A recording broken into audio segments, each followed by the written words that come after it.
Hello दोस्तों and welcome back आपके अपने चैनल अकाउंट्स एडवाइस में। तो दोस्तों आज की वीडियो में हम सीखने वाले हैं डेप्रिशिएशन इन टैली प्राइम।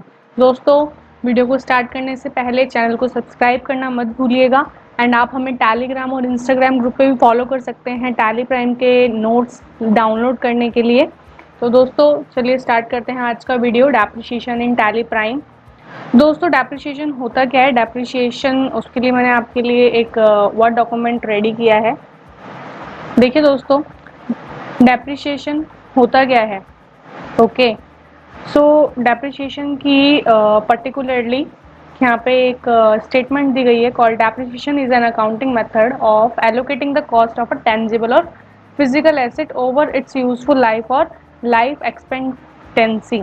ओके डेप्रिशिएशन एक अकाउंटिंग मेथड है जो कि एक टेंजिबल या फिर फिजिकल एसेट की कॉस्ट को एलोकेट करता है। टेंजिबल जिसको हम देख या छू सकते हैं, ओके और टेंजिबल या फिर फिजिकल एसेट बात एक ही है। टेंजिबल जिसको हम देख या छू सकते हैं, फिजिकली भी वही हो गया है। और depreciation represents how much of an asset value has been used up. Depreciation क्या रिप्रेजेंट करता है कि जो एसेट होती है, एसेट मतलब संपत्ति, उसकी कितनी वैल्यू यूज्ड अप हो चुकी है। And depreciating assets helps companies earn revenue from an asset while expensing a portion of its cost each year the asset is in use. If not taken into account, it can greatly affect profits. Okay तो चलिए तो हो गई definition की बात। मैंने जैसा कि आपको बताया कि डेप्रिशिएशन हम अपनी फिक्स्ड एसेट पे चार्ज करते हैं दोस्तों। अब जाहिर सी बात है, अगर हम अपनी कंपनी में कोई भी फिक्स्ड एसेट लेके आए हैं, फिक्स्ड एसेट मतलब जिसको हम देख के छू सकते हैं और अपने कंपनी के लिए लेके आए हैं, जैसे कि मशीनरी, फर्नीचर, ये सब हो गया है, तो हमारी कंपनी में यूज़ होती है। तो जाहिर सी बात है अगर 2021 में हम उस फिक्स्ड एसेट को लेके आएंगे तो अगले 5 सालों तक उसकी वही वैल्यू नहीं रहेगी। तो इसको हम एक एग्जाम्पल के तौर पे समझते हैं कि किस तरीके से होगा। मान लीजिए कि 2021 में हमने एक कंप्यूटर परचेज किया, एक डेस्कटॉप परचेज किया अपनी कंपनी के लिए, उसमें वर्क करने के लिए। कितने का?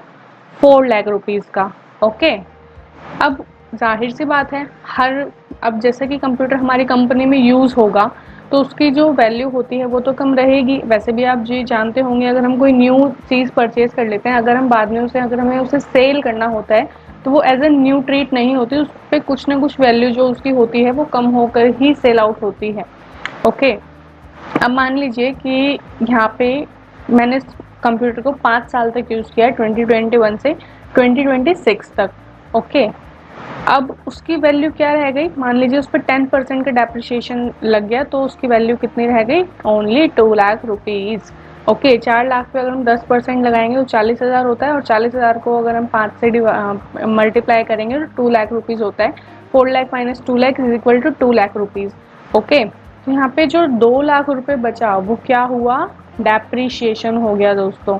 ठीक है 2021 में कंप्यूटर लेके आए, 2026 तक यूज़ किया, पहले उसकी वैल्यू 4 लाख रुपीज़ थी और साल दर साल उसकी जो वैल्यू थी वो कम होती गई। तो उसको हम क्या कहेंगे? जो बीच का डिफरेंस होता है उसको हम कहते हैं डेप्रिशिएशन।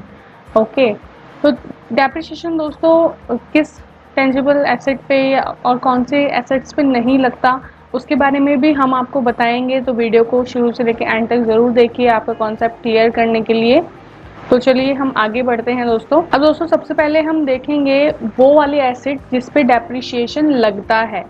ओके तो वो वाली एसेट कौन कौन सी होती हैं?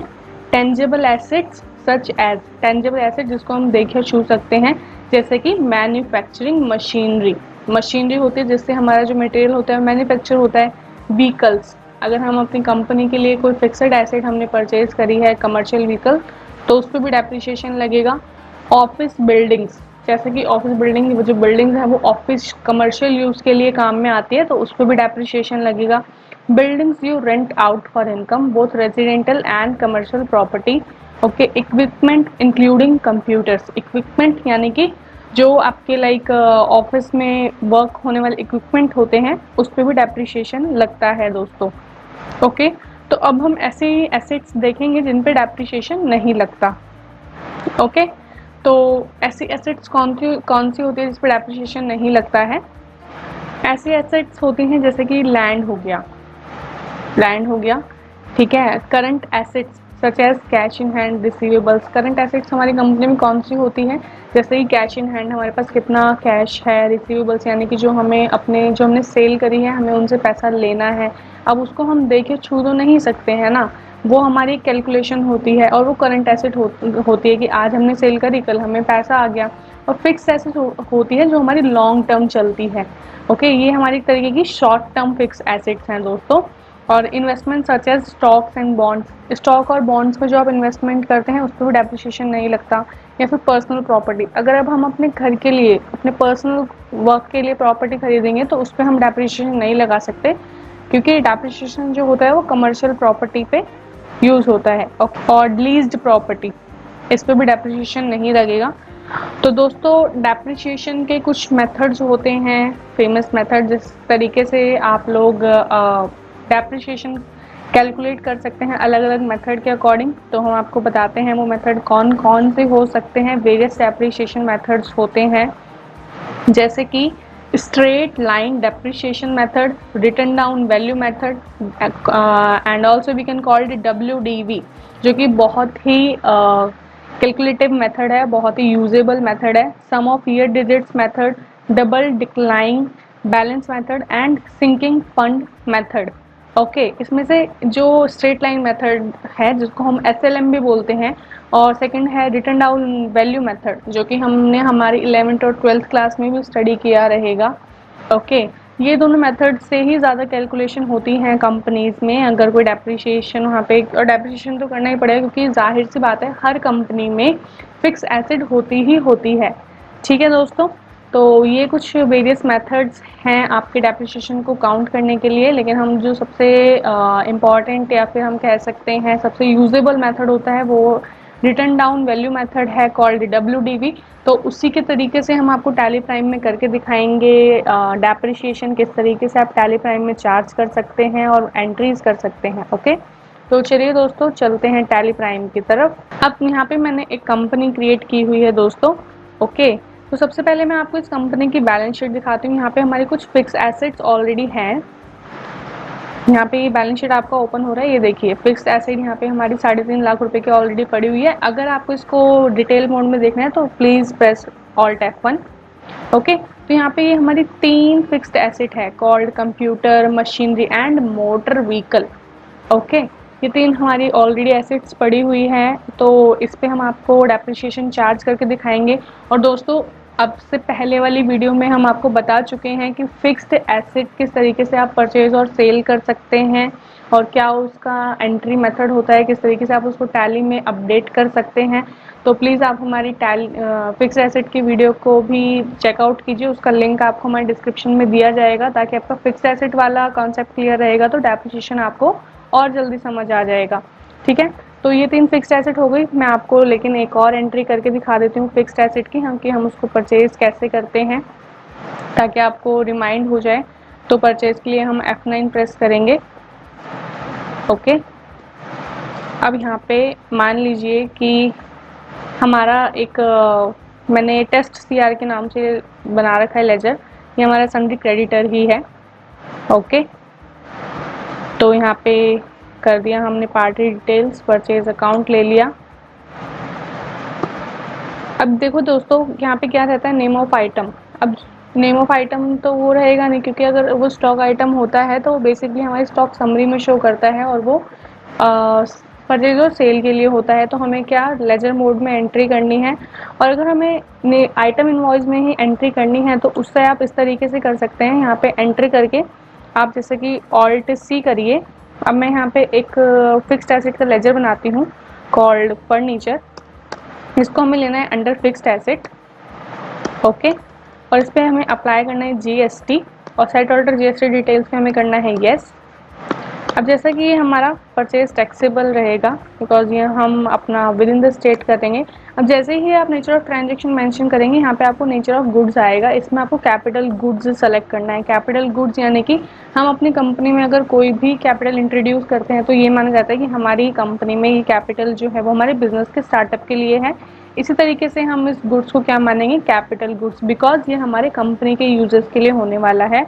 इस पर हमने 18% का टैक्स लगा दिया। कंट्रोल ए करके सेव कर दिया और इस यहाँ पे क्या सेलेक्ट कर दिया, टाइप ऑफ सप्लाई में गुड्स, इसको हमने कंट्रोल ए करके सेव कर दिया। अब मान लीजिए इसका वैल्यू मैंने रख लिया 2 lakh rupees. Okay, 2 lakh rupees का वैल्यू मैंने इसके यहाँ पे रख लिया और मैंने यहाँ पे CGST लगा दिया और SGST लगा दिया।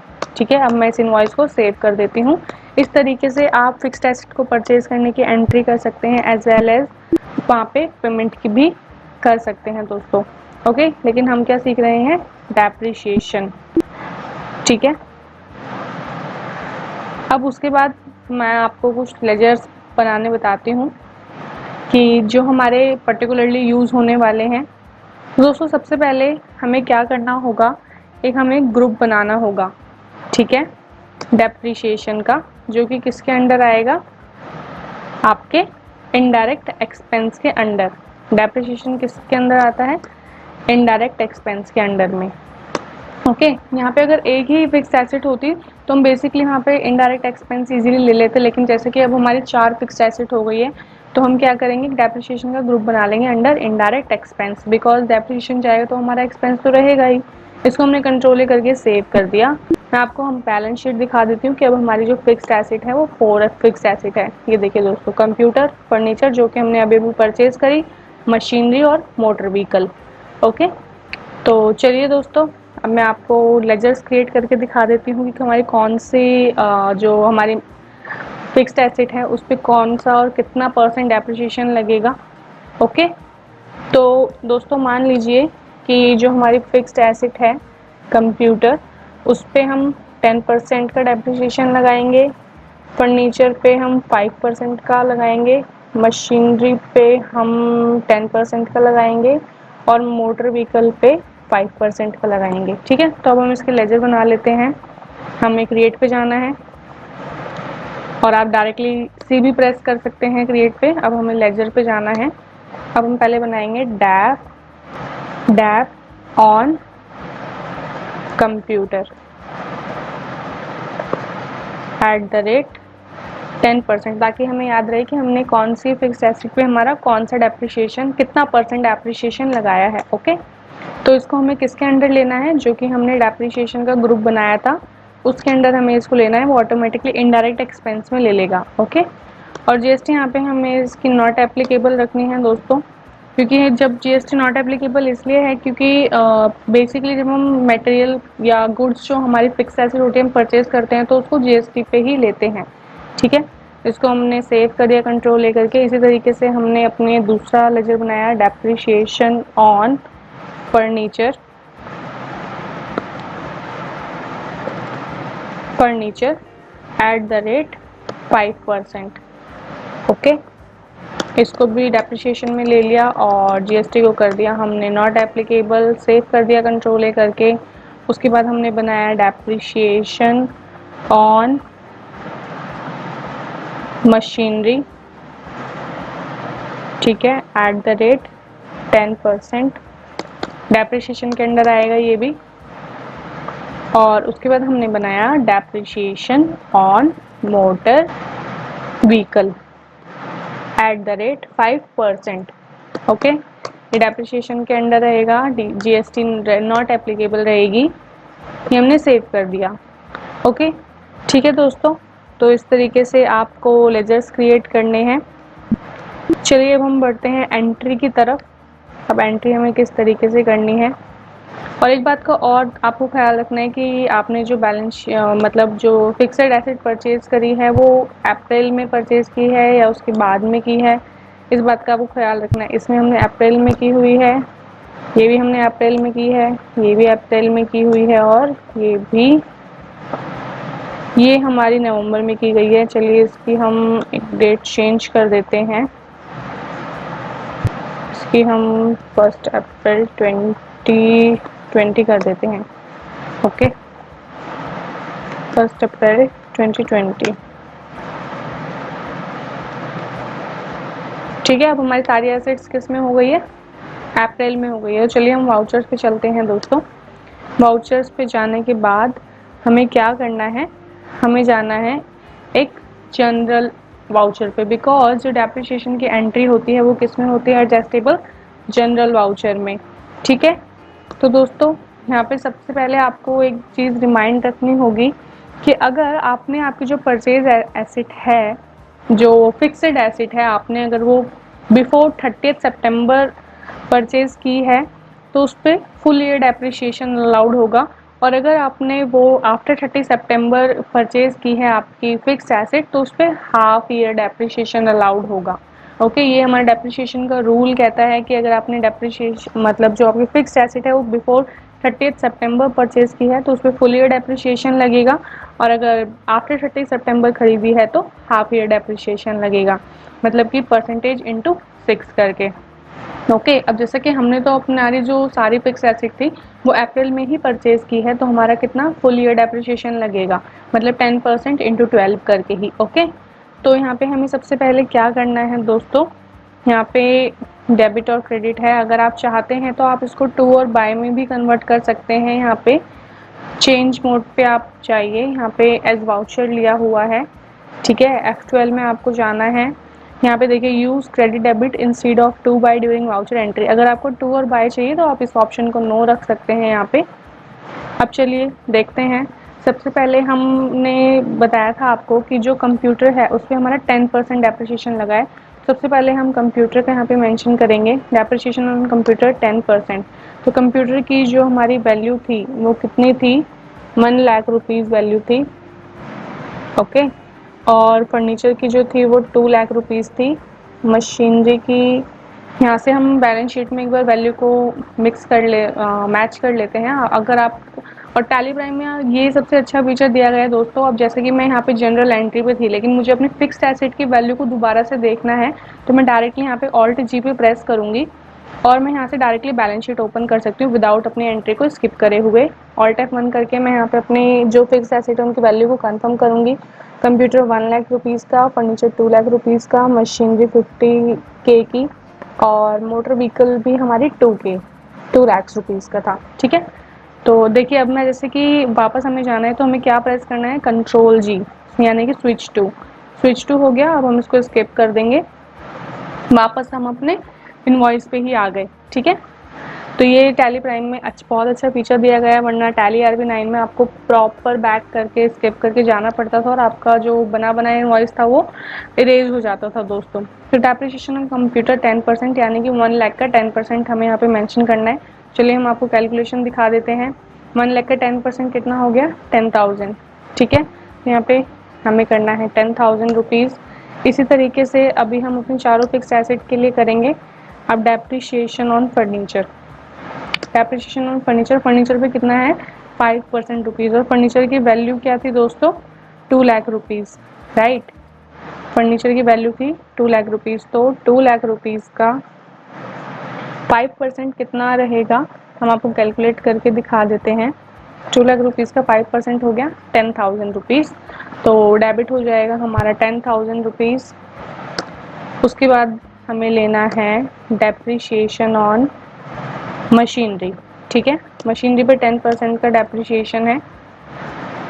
अब मशीनरी थी हमारी 50,000 रुपीज़ की, तो 50,000 रुपीज़ का 10% हो गया हमारा, यहाँ पे हमें इंटू लगाना है, और 10% हो गया 5,000 रुपीज़।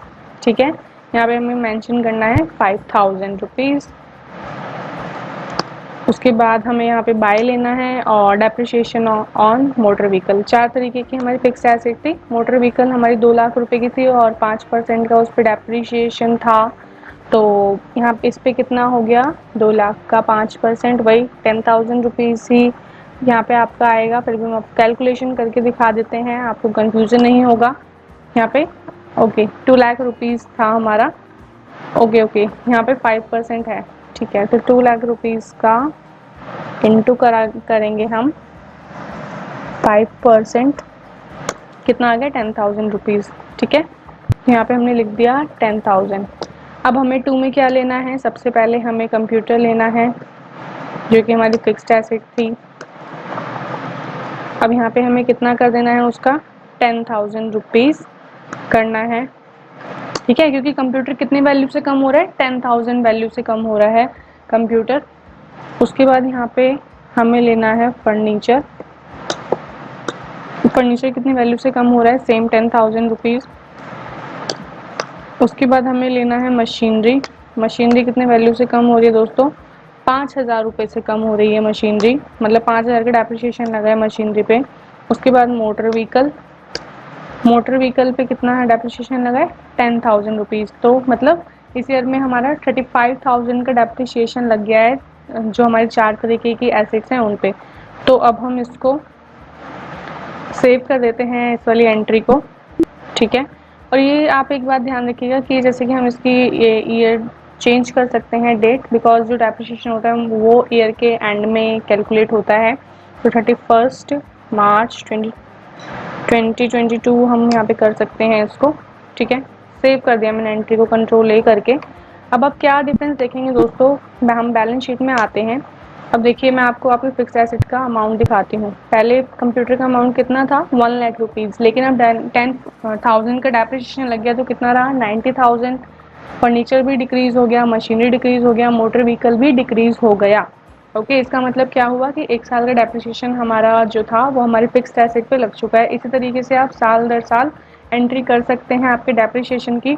अब अगर आपको डेप्रिसिएशन देखना है स्पेसिफिकली कि डेप्रिसिएशन आपका कहाँ शो करेगा, तो आपको जाना है प्रॉफिट एंड लॉस, एंड आप पी भी प्रेस कर सकते हैं जाने के लिए, ठीक है। अब हमें करना है ऑल्ट F1। अब ये देखिए दोस्तों, आपका यहाँ पे जैसे कि हमने डेप्रिसिएशन किसके अंडर में बनाया था, इनडायरेक्ट एक्सपेंस में, इस वजह से यहाँ पे आपको देखिए ये डेप्रिसिएशन शो कर रहा है अंडर इनडायरेक्ट एक्सपेंस, कितने का, 35,000 रुपीज़ का। अब हम इस पर एंटर करेंगे तो ये हमें प्रॉपर शो करेगा कि कौन से फिक्स्ड एसेट पे कितना डेप्रिसिएशन हमारा लगा और कौन से मंथ में हमने क्या एंट्री करी, वो हमें शो करेगा दोस्तों। एंटर करके हम इसको ओपन भी करके देख सकते हैं एंट्री टू एंट्री, ओके। तो इसी तरीके से हम अपनी और भी रिपोर्ट्स चेक कर सकते हैं अपने फर्नीचर की, ओके। तो इस तरीके से आप देख सकते हैं और एंटर कर सकते हैं डेप्रिसिएशन इन टैली प्राइम आपके ईयर टू ईयर, और ये WDV मेथड से मैंने आपको बताया है दोस्तों डेप्रिसिएशन। सो आई होप आपको ये वीडियो समझ आया होगा, एंड अगर आपकी कोई भी क्वेरी रहे तो प्लीज़ कमेंट बॉक्स में हमें टाइप कीजिए, हम पूरी कोशिश करेंगे आपकी क्वेरी को रिजॉल्व करने के लिए। तो आज की वीडियो में सिर्फ इतना ही, जल्द ही मिलेंगे अपनी अगली वीडियो में एक नए टॉपिक के साथ। तो सीखते रहिए, सिखाते रहिए, धन्यवाद।